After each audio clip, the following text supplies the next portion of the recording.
So it's 1981 or 2 or 3. You just bought your very first home computer from Sears or Kmart or Montgomery Ward. You typed in the little program in the basic manual and you made the little stick figure dance.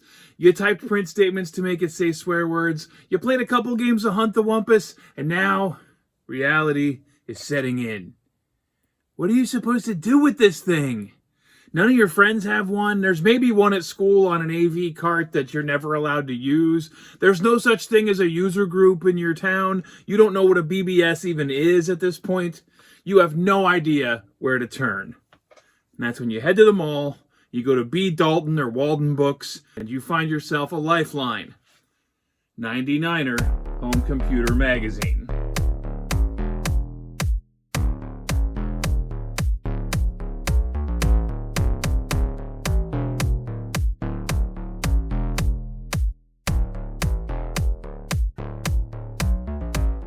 It is hard to stress how much these things were an absolute lifeline for people in smaller towns, new computer users, and people who just had no idea what computers were all about. 99'er was their only window to the home computer revolution. There were articles about new developments, new announcements of hardware upgrades. There were tutorials for the brave few that were launching their way into things like Logo or Multiplan or assembly language. And there were ads for all kinds of games and hardware and accessories. You could circle so many ads for things that you could never possibly afford to buy. And if you didn't have any software at all, you had type-in programs in the magazine. All you had to do was sit down, squint at the listings, type until your fingers fell off, debug longer than you actually typed, hit save, and presto, free software. Were these games total duds sometimes? Absolutely. But they could not only surprise you with their creativity and originality, but they were such a great primer on how to actually program in BASIC. These were lessons. A lot of people, I think, in the industry these days, a lot of Gen Xers, there would be a direct through line to sitting with these magazines, typing in the BASIC code, to learning how to make code themselves, and starting off on a lifelong journey of coding and telling a computer what to do. Let's say you wanted to see some of those games, but you had no intention of typing in all that code. The magazines had your number. They made pre-recorded cassette tapes and discs with programs from the magazine listings right on there. You could order these for an additional fee, have them sent right to your door, ready to pop into your tape player and load. Now, after the TI was discontinued, 99'er became Home Computer Magazine, and it doubled in size because they started covering Apple, IBM, and Commodore computers, and later even the Atari family, in addition to their TI coverage. So the book doubled every month, and all of a sudden, each one of these discs and tapes was one issue worth of programs. In the early days, there weren't quite as many programs in each issue, so one cassette tape would cover 2 issues of magazines. This one, for example, covers April and May of 1983. So what was on these tapes? What was the state of magazine type-in programs in those early days? The publishers had to strike a balance between different groups of users. A big majority of their readers had a bare-bones system and could only run things written in standard TI BASIC. But Extended BASIC was the key to sprites and faster, more intricate code. You also couldn't leave out the people who weren't there for games and who wanted some kind of productivity or programming content, or more serious math and science tools for their new high-tech investment. Texas Instruments had a fan base of engineers and people who were either overtly anti-video game or at least ambivalent about what would eventually drive a big part of home computer sales. In these 2 issues, 99'er threaded that needle by offering Lost Ruins and Boa Alley, 2 solid TI BASIC games, plus Beeline and Giant and Dwarfs written in Extended BASIC. They rounded out the tape with Word World, one of those sort of quasi-educational programs where you're not sure what's actually going on, and a memory location reallocator for use with the mini memory cartridge for budding assembly language coders. Boa Alley is a fairly clever snake game with the objective of eating a random egg that appears, and the additional detail of bumpers designed to impede your progress. You start your game as a fairly long and cumbersome snake already, so before long you're really having to plan ahead to get to the eggs and try to leave room to maneuver to the next one. It's a solid TI BASIC game. The replay value is actually pretty good here, the speed's not bad at all, and frankly we have seen commercially released software from this time period that Boa Alley might just beat in a one-on-one matchup.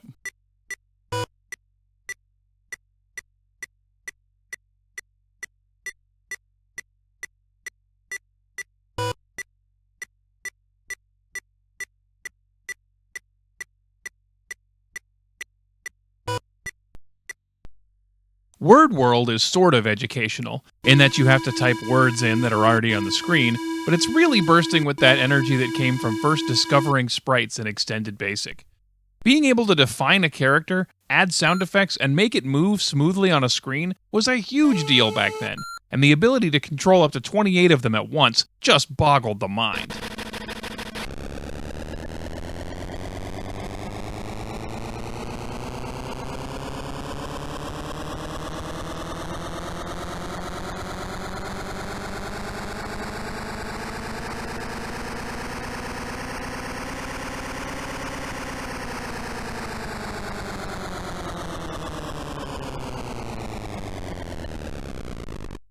It takes about 5 minutes to get to the end of a level and add all of the program's little creations to the chaos on the screen. And some of them give you options like 2 colors to choose from, or whether an item moves fast or slow or stays still.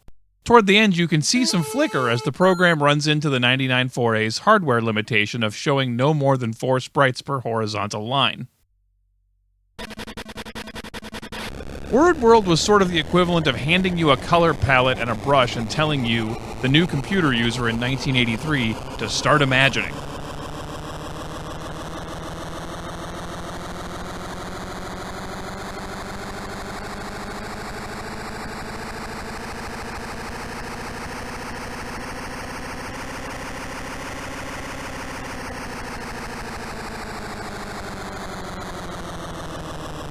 Once you saw how this program made sprites appear and actually saw them moving on screen, just about anyone with a curious mind would start toying with the code, changing up the character definitions, and planting the seeds for new programs to come.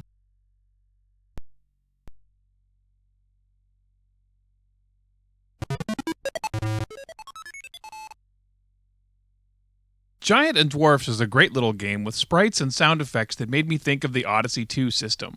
Written by Barry Traver, a legend in the TI community, this fascinating puzzler is up there with the peg jump game and the 15 puzzle. So simple, you can figure out the mechanics in seconds, but enough of a head scratcher to keep you coming back again and again until you figure the thing out.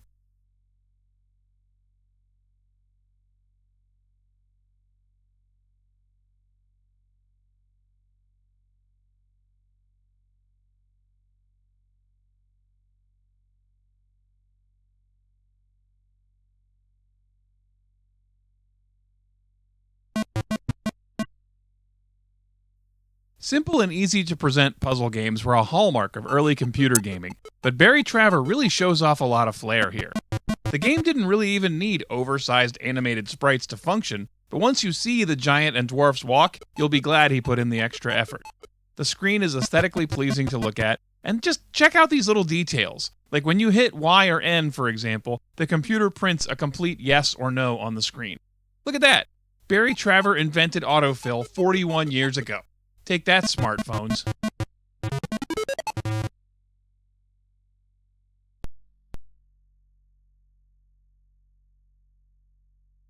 Lost Ruins by B.J. Bruns shows up on more homemade TI program tapes than just about any other 99'er game I've found.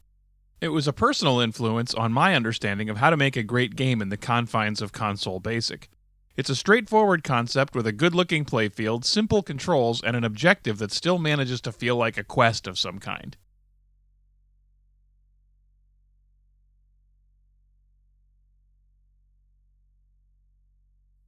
You're in charge of a team of archaeological robots searching for Earth, which has been lost for millennia. You land on a planet full of artifacts, and to prove it's the cradle of mankind, you have to gather as many as you can and bring them back to your ship. But you can't dig. You have to blast your way through, which can destroy pieces of history and cause cave-ins to block your way back. If you use up all 10 of your chargers, it's only a matter of moves until your robot overheats and is done for. If it was carrying artifact, they stay underground, but your final resting place is marked so the next robot can pick them up and take them back to the ship.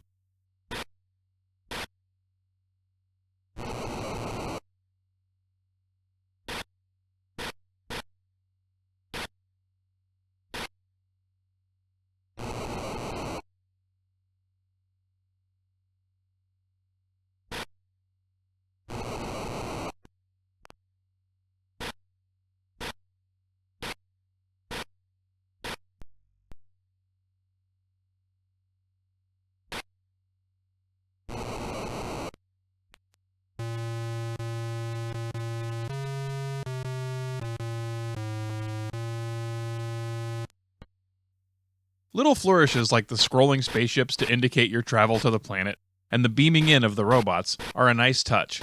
This is just another well put together, aesthetically interesting game. And again, the possibilities for modification and expansion are as endless as your imagination.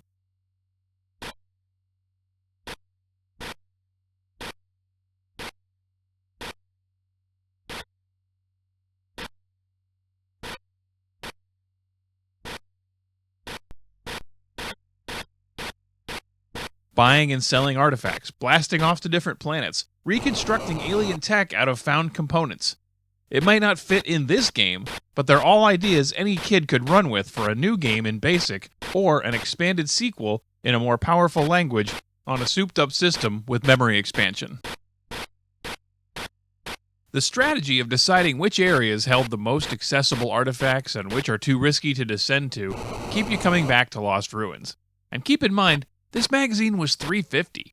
Even if you ordered the tape separately, your outlay was a couple bucks a program. This was a deal and a half, whether you just wanted to play a fun exploration game or take a peek under the hood and see how the whole thing worked.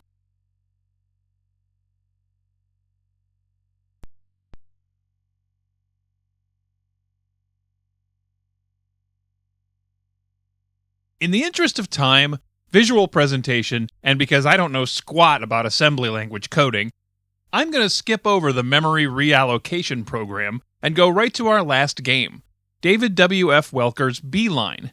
And this is a weird one, but man, does it pack a lot of ideas into a pretty small program. You're the bee, and you're trying to fill the hive on the right with pollen. To find flowers and get pollen, you use your buzzing sound as a guide. The louder the buzz, the closer you are to flowers. When you find one, it appears magically on the screen, and you get bigger. The game perspective changes right there on the fly. No pun intended. Hover over the flowers while you can, because they shift and change position. And when you have all the pollen you can gather, head back to your hive, which expands to fill the screen so you can drop it off with the fire button and fill one row at a time. If all that seems like too much work, you can always go next door to the rival hive and steal an entire chunk of it at once. But doing that invokes the beekeeper, who'll smoke you out of the rival hive and even your own if you linger too long. If he does, and he gets your pollen, you have to chase him down and sting him on his conveniently protruding thumb to get it back. Meanwhile, your energy level drops as you fly around, and you have to keep getting more pollen to bring it back up. If you get to 0, your exhausted bee calls it quits.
This one takes a few tries to get the hang of, and it threw me for a little bit when I had the magazine open right in front of me, so I can see why Beeline doesn't get the chatter of some of the other type-in games from back in this era.